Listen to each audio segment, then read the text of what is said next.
Hi everyone, this is Giri Srinivasan, Registered Neurophysiotherapist in Edmonton. Neuroplasticity does not have an expiration date.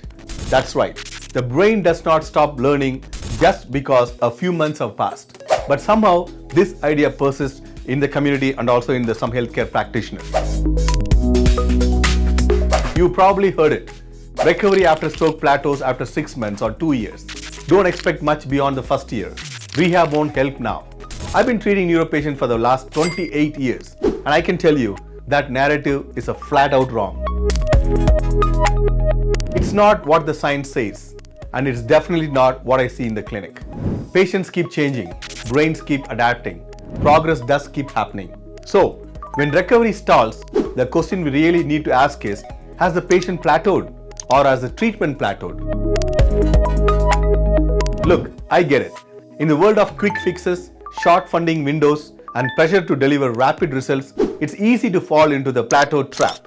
But here's what I have found time and time again. When we ditch the timeline myth, when we stop pruning progress prematurely, when we stay curious instead of calling it quits, that's when real breakthrough happens.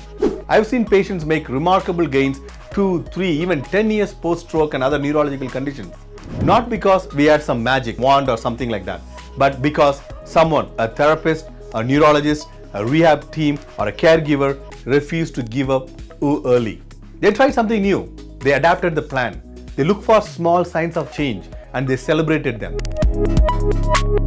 Think of it like gardening. Sometimes it's not the plant that's struggling, it's a watering schedule. So, if you're a therapist, a physiatrist, a neurologist, or a patient wondering, is this it for me? I urge you, don't change your expectations too soon. This is not it. Change your strategy. Explore technology. There's so much neuro-innovative technology out there now. Use objective measures. Listen to your patient's story like it's not finished, because it isn't. Neuroplasticity does not clock out. Neither should we. So, let's stop pruning and start planting. Okay, thanks for watching. This is Giri Srinivasan from Instell Physical Therapy. See you next time, and remember, movement is medicine, but persistence, that's a secret ingredient. Bye.